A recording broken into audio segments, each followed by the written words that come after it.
Article 55. Le président de la République est le chef des administrations civiles et militaires. Il dispose de l'ensemble des forces de défense et de sécurité. Il nomme aux emplois civils et militaires conformément aux textes en vigueur. Les nominations à certains emplois et fonctions civiles supérieures de l'État sont soumises à l'avis des présidents des deux chambres du Parlement. Une loi détermine les emplois et fonctions mentionnés à l'alinéa ci-dessus, ainsi que les modalités d'accès à ces emplois et fonctions. Une loi organique détermine les emplois et fonctions de souveraineté, ainsi que les modalités d'accès à ces emplois et fonctions. Avant leur entrée en fonction, les commandants en chef des forces de défense et de sécurité, les gouverneurs, les ambassadeurs ainsi que les envoyés extraordinaires prêtent serment devant le président de la République dans les conditions définies par la loi. Que retenir de cet article?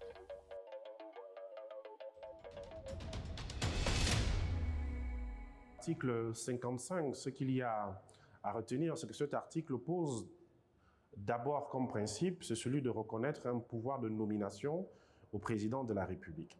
Mais l'élément fondamental que cet article amène et qui est un élément innovant, qui est un élément nouveau, c'est d'instaurer un contre-pouvoir à celui de nomination du chef de l'État. Donc, désormais, sur le fondement de cet article, les nominations, le pouvoir de nomination du chef de l'État va être limité au contrôle du Parlement sur ce dernier.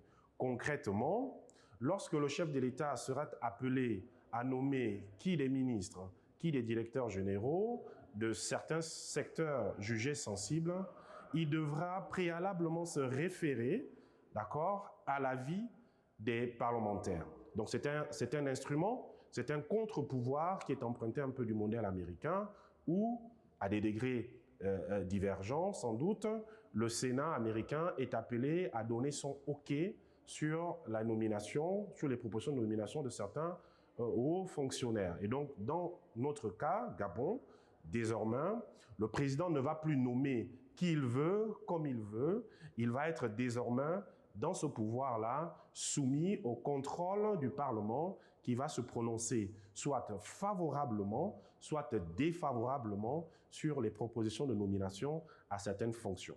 Et ce sont les parlementaires qui auront la responsabilité de définir, et c'est ce que l'un des alinéas rappelle, les emplois et les fonctions qui sont concernés par cette exigence d'avis préalable. Donc, manifestement, cet article innove en ce qu'il donne aux parlementaires un pouvoir nouveau. L'élément nouveau et qui est un élément innovant dans le cadre de ce projet de constitution, c'est que ce pouvoir de nomination reconnu au chef de l'État va être désormais limité par le pouvoir de contrôle que les parlementaires vont désormais détenir sur ce dernier. Concrètement, sur le fondement de cet article, les parlementaires seront, invités à prendre une loi qui va définir les fonctions qui vont désormais être soumises à l'avis préalable des parlementaires. Le second exercice va consister dans la pratique, c'est qu'à chaque fois que le président voudra désormais nommer dans ces fonctions-là, il va devoir recueillir l'avis préalable des parlementaires. Donc concrètement, les parlementaires vont devoir dire s'ils sont favorables que telle personne, tel Gabonais ou telle Gabonaise soit appelée à être nommée comme ministre de la Défense ou comme directeur général d'un secteur qui préalablement est réputé comme étant un secteur de souveraineté. Donc s'ils sont d'accord, la nomination va se faire et à contrario, s'ils ne sont pas d'accord, le président devra en tirer toutes les conséquences. C'est une innovation qui est empruntée un peu au modèle américain où, souvenez-vous, le Sénat américain donne le top sur certaines nominations qui concernent à la fois l'administration, le cabinet du président américain, mais aussi les juges fédéraux. Donc, dans notre cas gabonais, c'est ce modèle-là qui est transposé dans cet article 55 pour avoir des contre-pouvoirs au pouvoir de nomination du chef de l'État. Voici un peu ce qu'il faut retenir dans le cas de cet article 55.